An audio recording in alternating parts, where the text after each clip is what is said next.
सखेति मत्वा प्रसभं यदुक्तं हे कृष्ण हे यादव हे सखेति अजानता महिमानं तवेदं मया प्रमादात् प्रणयेन वापि यच्चा वहासार्थ मत्कृतोऽसि विहारशय्या सनभोजनेषु एकोऽथवाप्यच्युत तत्समक्षं तक्षामये त्वं हम प्रमेयम्। इसकी व्याख्या इस प्रकार है। सखेति मत्वा प्रसवम यदुक्ताम हे कृष्ण हे यादव हे सखेति। जो बड़े आदमी होते हैं, श्रेष्ठ पुरुष होते हैं, उनको साक्षात नाम से नहीं पुकारा जा सकता। उनके लिए तो आप महाराज आदि शब्द का प्रयोग करते हैं, परंतु मैं आपको कभी हे कृष्ण कह दिया, कभी हे यादव कह दिया और कभी हे सखे कह दिया। इसका कारण क्या था? अजानता मही मानव तवेदम। इसका कारण यह था कि मैं आपकी ऐसी महिमा को, स्वरूप को जाना नहीं कि आप ऐसे विलक्षण हैं। आपकी किसी एक अंश में अनंत कोटि ब्रह्मांड विराजमान है। ऐसे मैं पहले नहीं जानता था। आपके प्रभाव की तरफ मेरी दृष्टि ही नहीं गई। मैंने कभी सोचा समझा ही नहीं कि आप कौन हैं और आप कैसे हैं। मैंने आपको बराबरी का साधारण मित्र समझकर हंसी, जिंदगी करते समय, रास्ते में चलते फिरते समय, आसन उठाते बैठाते समय, भोजन करते समय जो कुछ अपमान के शब्द कहे, आपका असत्कार किया है, अथवा हे अच्युत आप अकेले थे उस समय, या उन सखाओं, कुटुंबियों, अन्य व्यक्तियों आदि के सामने मैंने आपका जो कुछ तिरस्कार किया वह सब मैं आपसे क्षमा करवाता हूँ। यदोक्तवाप्यच्युत तत्समक्षं तत्क्षामये त्वं हम प्रमेयम्। अर्जुन और भगवान की मित्रता का ऐसा वर्णन आता है कि जैसे दो मित्र आपस में खेलते हैं, ऐसे ही अर्जुन भगवान के साथ खेलते थे। इस प्रकार कभी दोनों आपस में हंसते खेलते, कभी दोनों परस्पर अपनी अपनी विशेष कलाएं दिखाते थे। भगवान को अप्रमेय कहने का तात्पर्य है दिव्य दृष्टि होने पर भी आप दिव्य दृष्टि के अंतर्गत नहीं आते हैं। अब आगे के दो श्लोकों में अर्जुन भगवान की महत्ता और प्रभाव का वर्णन करके पुनः क्षमा करने के लिए प्रार्थना करते हैं। पितासि लोकस्य चराचरस्य त्वमस्य पूज्यश्च गुरुगरीयान् न त्वत्समोऽस्त्यभ्यधिकः कुतोऽन्यो लोकत्रयस्य प्रतिमा प्रभाव। इसकी व्याख्या इस प्रकार है। अनंत ब्रह्मांडों में मनुष्य, पशु, पक्षी आदि जितने जंगम प्राणी और वृक्ष, लता आदि जितने स्थावर प्राणी हैं, उन सबको उत्पन्न करने वाले और उनका पालन करने वाले पिता भी आप ही हैं। उनके पूजनी भी आप ही हैं और उनकी शिक्षा देने वाले महान गुरु भी आप ही हैं। तमस्य पूज्यश्च गुरु गरीयान्। गुरु गरीयान का तात्पर्य है कि मनुष्य मात्र को व्यवहार और परमार्थ में जहाँ कहीं भी गुरुजनों से शिक्षा मिलती है, उन शिक्षा देने वाले गुरुओं के भी महान गुरु आप ही, अर्थात मात्र शिक्षा का, मात्र ज्ञान का उद्गम स्थान आप ही हैं। इस त्रिलोकी में जब आपके समान कोई नहीं है, होगा नहीं और हो सकता ही नहीं, तब आपसे अधिक विलक्षण कोई हो ही कैसे सकता है। इसलिए आपका प्रभाव अतुलनीय है, इसकी तुलना किसी से भी नहीं की जा सकती।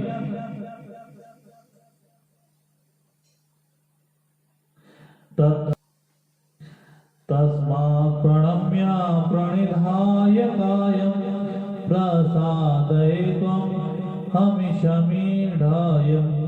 पितेव पुत्रस्य सखे सखायुः प्रियः प्रियाया हस्ति देव सोड़। इसकी व्याख्या इस प्रकार है।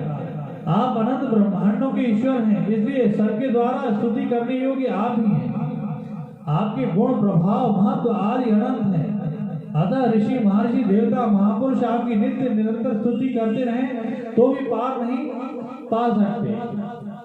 अर्जुन कहते कि जैसे पिता पुत्र के मित्र के और पति पत्नी के अपमान को सह लेता है अर्थात क्षमा कर देता है, ऐसे ही हे भगवान आप मेरे अपमान को सहने में समर्थ हैं, अर्थात इसके लिए मैं आपसे क्षमा मांगता हूँ। अब आगे के 2 श्लोकों में अर्जुन चतुर्भुज रूप दिखाने के लिए प्रार्थना करते हैं। अद्रष्टपूर्वं प्रचितोऽस्मि दृष्ट्वा भयेन च प्रव्यथितं मनो मे तदेव मे दर्शय देवरूपं प्रसीद देवेश जगन्निवास। इसकी व्याख्या इस प्रकार है। आपका ऐसा अलौकिक आश्चर्यमय विशाल रूप मैंने पहले कभी नहीं देखा। आपका ऐसा भी रूप है, ऐसे मेरे मन में संभावना भी नहीं थी। ऐसा रूप देखने की मेरी कोई योग्यता भी नहीं थी। यह तो केवल आपने अपनी तरफ से कृपा करके दिखाया है। तदेव में दर्शय देव रूपम, तत् शब्द का परोक्षवाची है। तत् वह शब्द परोक्षवाची आता तदेव कहने से ऐसा मालूम देता है कि अर्जुन ने देव रूप पहले कभी देखा है तो अभी सामने नहीं है। विश्व रूप देखने पर जहां अर्जुन की पहले दृष्टि पड़ी वहां उन्होंने कमलासन पर विराजमान ब्रह्मा जी को देखा। पश्यामि देवांस्तव देव देह ब्राह्मण मीशम कमल लासनस्थम। इससे सिद्ध होता है कि वह कमल जिसकी नाभि से निकला है उस शेष शाही चतुर्भुज विष्णु रूप को भी अर्जुन ने देखा है। फिर 17वें श्लोक में अर्जुन ने कहा कि मैं आपको किरीट गदा चक्र धारण किए हुए देख रहा हूँ। किरीटनाम गदिनाम चक्रिणम च। इन दोनों बातों से यही सिद्ध होता है कि अर्जुन ने विश्व रूप के अंतर्गत भगवान के जिस विष्णु रूप को देखा था उसी के लिए अर्जुन यहाँ वही देव रूप मेरे को दिखाई ऐसा कह रहे हैं। देव रूपम कहने का तात्पर्य है कि मैंने विराट रूप में आपके विष्णु रूप को देखा था, पर अब आप मेरे को केवल विष्णु रूप ही दिखाइए। प्रसिद्ध देवेश जगन निवास। यहाँ जगन निवास संबोधन विश्व रूप का और देवेश संबोधन चतुर्भुज रूप का संकेत कर रहा है। अर्जुन ये दोनों संबोधन देकर मानो यह कह रहे हैं कि संपूर्ण संसार का निवास आप में है। ऐसे विश्व रूप को मैंने नहीं देखा है, मैंने देख लिया है अब और देख ही रहा हूँ। अब आप देवेश देवताओं के मालिक विष्णु रूप से हो जाइए। किरीटनं गदिना चक्रहस्ता मिच्छामि त्वं दृष्टुमहं तथैव तेनैव रूपेण चतुर्भुजेन सहस्रबाहो भव विश्वमूर्ते। इसकी व्याख्या इस प्रकार है। जिसमें आपने सिर पर दिव्य मुकुट तथा हाथों में गदा और चक्र धारण कर रखे हैं उसी रूप को मैं देखना चाहता हूँ। ऐसी इच्छा प्रकट करने से आपने विराट रूप दिखाया। अब मैं अपनी इच्छा बाकी क्यों रखूं? अतः मैं आपके विराट रूप में जैसा सौम्य चतुर्भुज रूप देखा है वैसे का वैसा ही रूप मैं अब देखना चाहता हूँ। इच्छा में तो दृष्ट महम तथैव तनेव रूपेण चतुर्भुजेन सहस्त्र बाहो भव विश्व मूर्ते।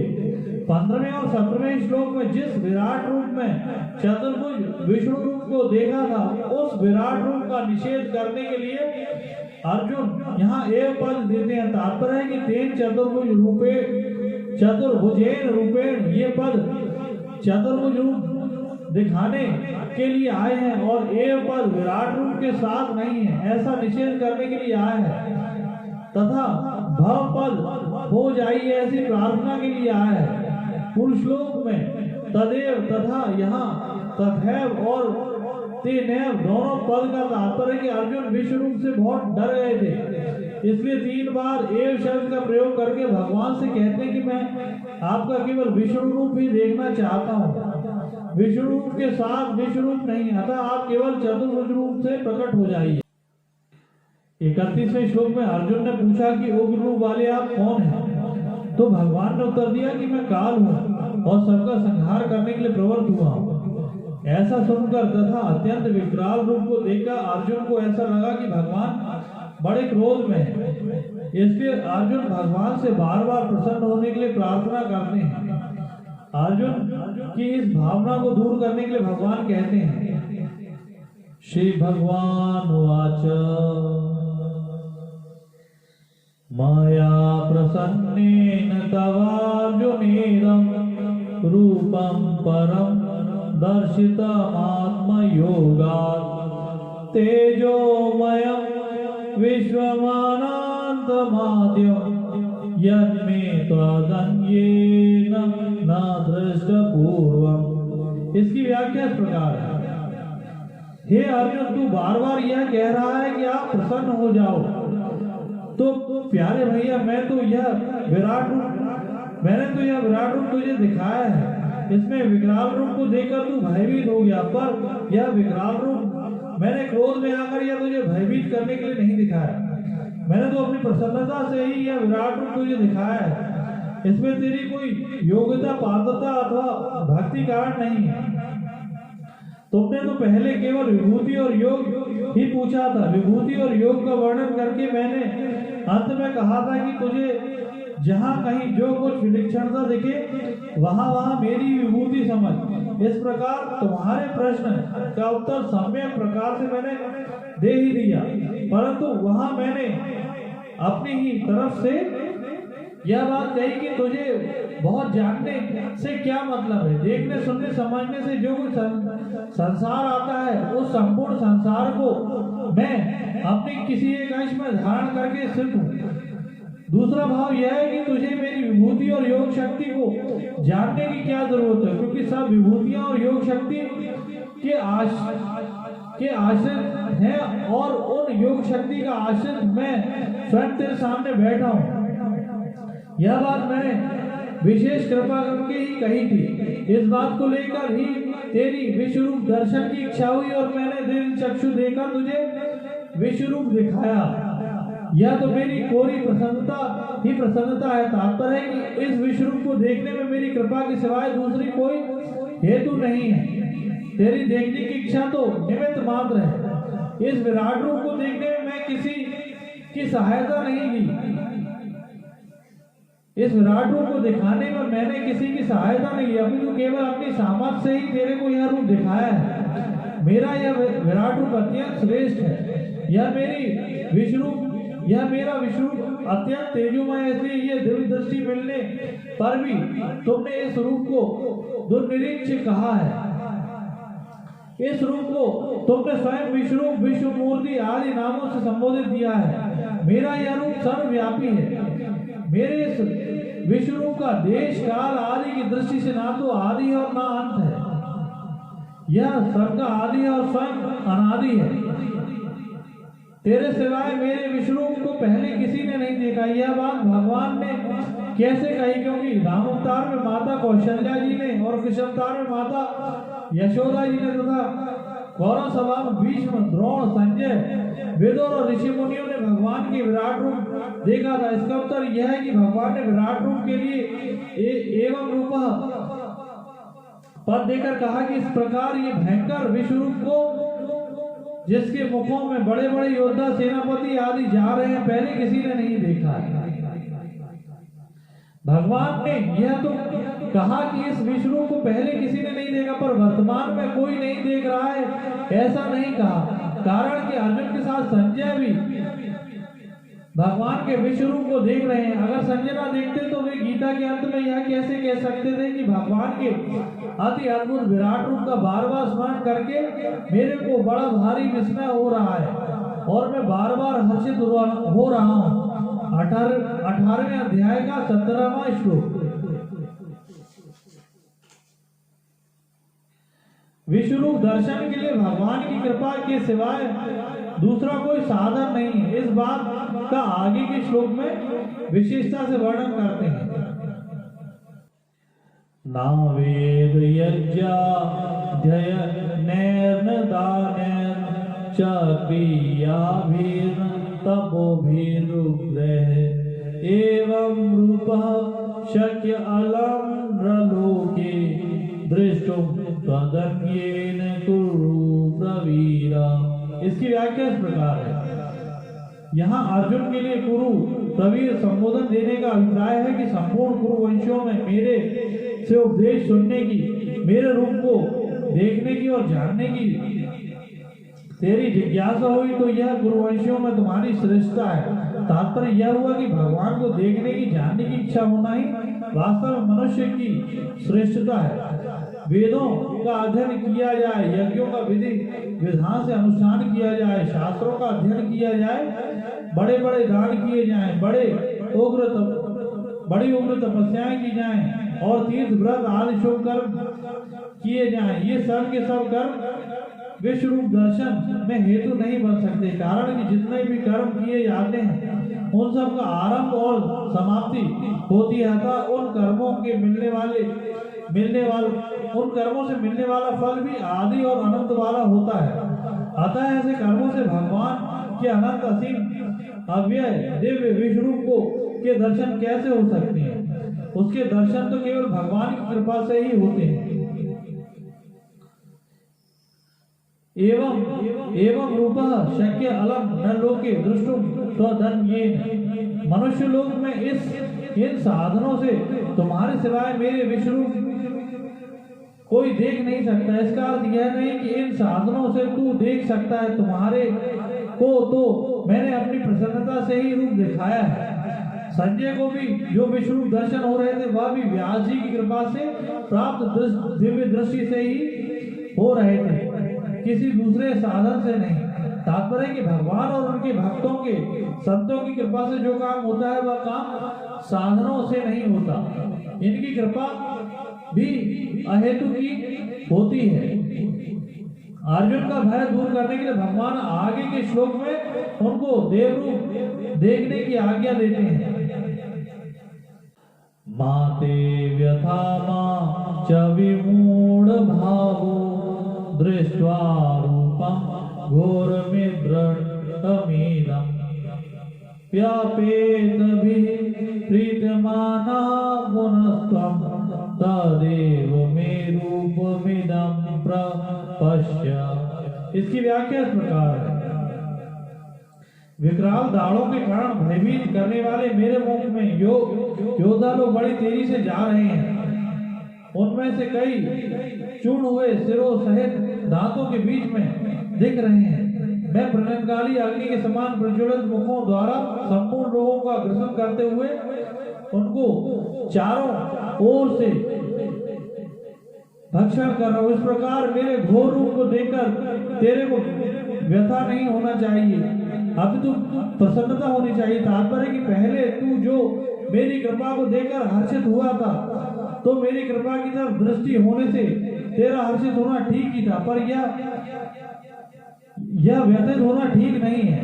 अर्जुन ने पहले कहा कि प्रव्यथिता था हम और प्रव्यथितांतरात्मा, उसी को भगवान यहाँ कहते कि माते व्यथा, मेरी कृपा ही करके ही मैं कृपा करके ही ऐसा रूप दिखा रहा हूँ।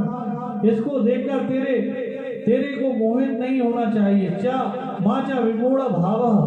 दूसरी बात, मैं तो प्रसन्न ही हूँ और अपनी प्रसन्नता से ही तेरे को यह रूप दिखा रहा हूँ, परंतु तू जो बार बार यह कह रहा है कि प्रसन्न हो जाओ, यह तेरी विमूढ़ भाव है, तू इसे छोड़ दे। तीसरी बात, पहले तूने कहा था कि मेरा मोह चला गया, पर वास्तव में तेरा मोह अभी नहीं गया। तेरे को इस मोह को छोड़ देना चाहिए और निर्भय तथा प्रसन्न मन वाला होकर मेरा वह देव रूप देखना चाहिए। अर्जुन ने 45वें श्लोक में कहा था कि भयंच प्रवर्तित तम मनो में, अतः भगवान ने भय के लिए कहा था कि यह पेत भी, अर्थात तू भय रहित हो जा, और प्रयथित मन के लिए कहा था कि प्रीतमान, अर्थात तू प्रसन्न मन वाला हो जा।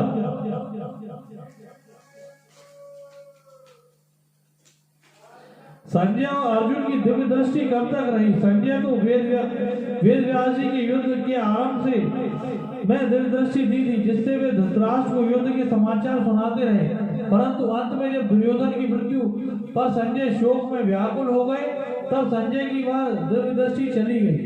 अर्जुन के द्वारा विश्वरूप दिखाने की प्रार्थना करने पर भगवान ने दिव्य दृष्टि दी और अर्जुन विराट रूप भगवान के देवरूप, उग्ररूप आदि रूपों को दर्शन करने लगे।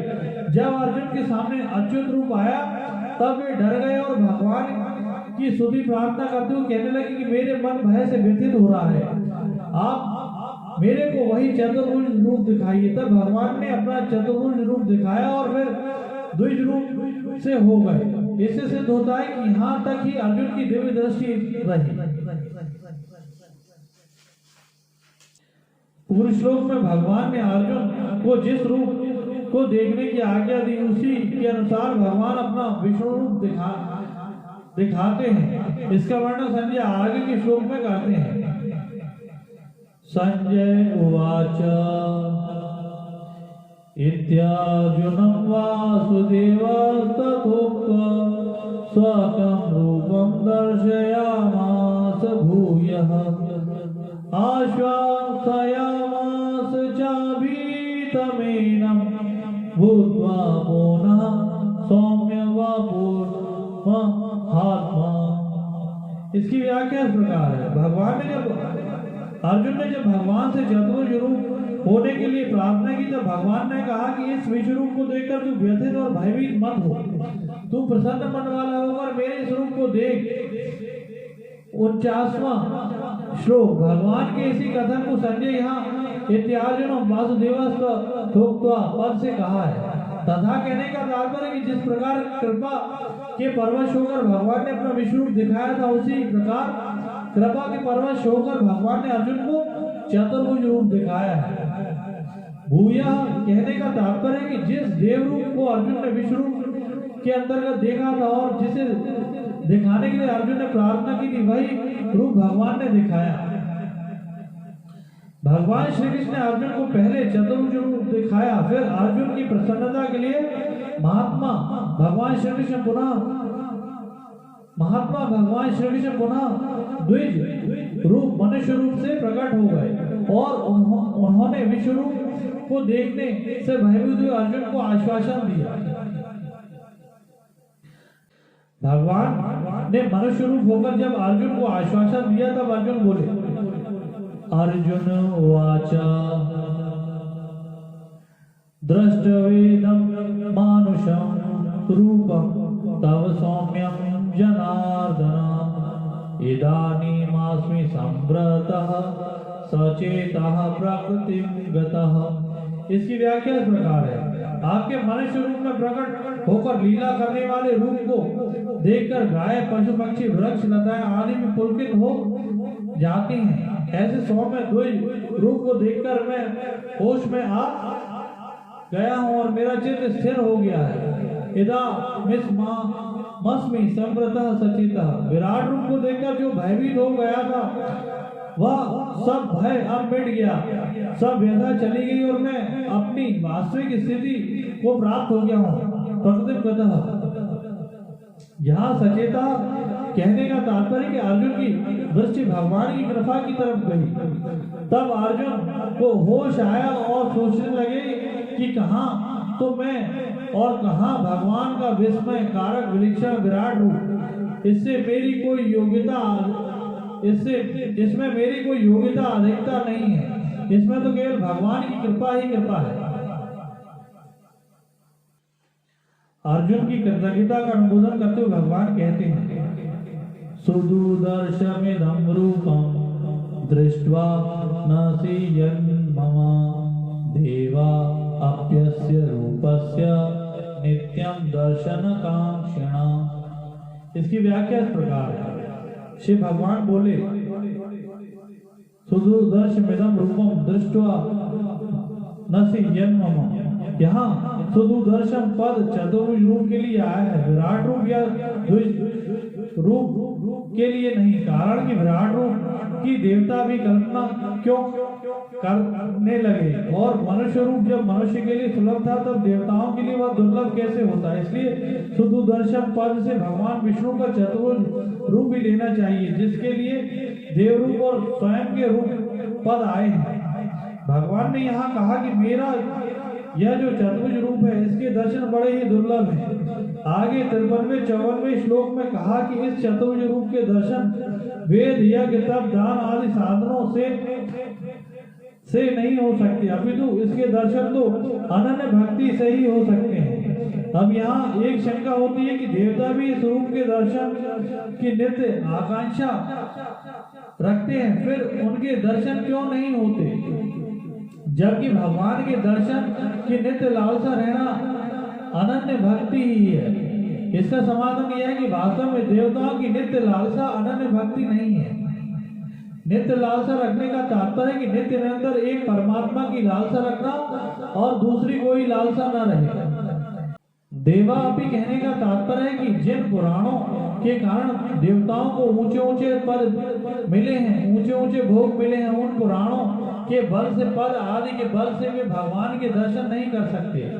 तात्पर्य है कि पुण्य कर्म ऊंचे लोग ऊंचे भोगों को तो दे सकता है, पर भगवान के दर्शन कराने में उनमें सामर्थ्य नहीं है। भगवान के दर्शन में यह प्राकृत महत्व कुछ भी मूल्य नहीं रखता। पूर्व श्लोक में कही हुई बातों को ही भगवान आगे के श्लोक में पुष्ट करते हैं। न हम वेदैर्न तपसा न दानेन न चेजयया शक्या एवं विधो दृष्ट्वा नसि मां यथा। इसकी व्याख्या इस प्रकार है, तुमने मेरी चतुर्भुज रूप मेरी कृपा से ही देखा है। तात्पर्य है कि मेरे दर्शन मेरी कृपा से ही हो सकते हैं, किसी योग्यता से नहीं। इस श्लोक में जो दुर्लभता बताई गई है वह चतुर्भुज रूप के लिए बताई गई है, विश्व रूप के लिए नहीं। जब कोई किसी साधन में किसी योग्यता से, किसी सामग्री से आपको प्राप्त नहीं कर सकता तो फिर आप कैसे प्राप्त किए जा सकते हैं? इसका उत्तर भगवान आगे के श्लोक में देते हैं। भक्त्या तो नन्या शक्य अहमेवां विधोजुन जातुम दृष्टुम च तत्वेन प्रवेष्टुम च परंतप। इसकी व्याख्या इस प्रकार है। यहाँ कुपद पहले बताए हुए साधन से विलक्षण साधन बताने के लिए आया है। भगवान कहते हैं कि हे अर्जुन, तुमने मेरा जैसा शंख चक्र गदा पद्मधारी चतुर्भुज रूप देखा है, वैसा रूप वाला मैं यज्ञ, दान, तप आदि के द्वारा नहीं देखा जा सकता, अपितु अनन्य भक्ति के द्वारा ही देखा जा सकता हूँ। अनन्य भक्ति का अर्थ है केवल भगवान ही आश्रय हो, सहारा हो, आस्था हो, विश्वास हो। ऐसी अनन्य भक्ति से ही मैं तत्व को जान सकता हूँ, अनन्य भक्ति से ही मैं देख सकता हूँ, अनन्य भक्ति से ही प्राप्त किया जा सकता हूँ। जातुम कहने का तात्पर्य कि मैं जैसा हूँ वैसे का वैसा जानने में आ जाता हूँ। दृष्टुम कहने का तात्पर्य कि वह सगुण रूप से अर्थात विष्णु, राम, कृष्ण आदि जिस किसी भी रूप से देखना चाहे मेरे को देख सकता है। प्रविष्टुम कहने का तात्पर्य कि भगवान के साथ अपने को अभिन्नता का अनुभव कर लेता है अथवा उसका भगवान की नित्य लीला में प्रवेश हो जाता है। अब भगवान अनन्य भक्ति के साधनों का वर्णन करते हैं। मत कर्म मत परमो मत भक्तः संग वर्जितः निर्वैरः सर्वभूतेषु यह स मामेति पांडव। इसकी व्याख्या इस प्रकार है। मत कर्म कृत, जो जप कीर्तन ध्यान सत्संग स्वाध्याय आदि भगवत संबंधी कर्मों को और वर्ण आश्रम देश काल परिस्थिति आदि के अनुसार प्राप्त लौकिक कर्मों को केवल मेरे लिए ही अर्थात मेरी प्रसन्नता के लिए करता है, वह मत कर्म कृत है। मत परमः, जो मेरे को ही परम उत्कृष्ट समझकर केवल मेरे ही परायण रहता है, अर्थात जिसका परम प्रपणीय परम ध्येय परम आश्रय केवल मैं ही हूँ, ऐसा भक्त मत परमः है। मत भक्त जो केवल मेरा ही भक्त अर्थात जिसने मेरे साथ अटल संबंध जोड़ दिया है। केवल भगवान के लिए कर्म करने से और केवल भगवान के ही परायण रहने से और केवल भगवान का ही भक्त बनने से क्या होता है, ये उपरोक्त पदों से वर्णन करते हैं कि संग वर्जिता हो जाता है, अर्थात उसकी संसार में आसक्ति ममता और कामना नहीं रह सकती।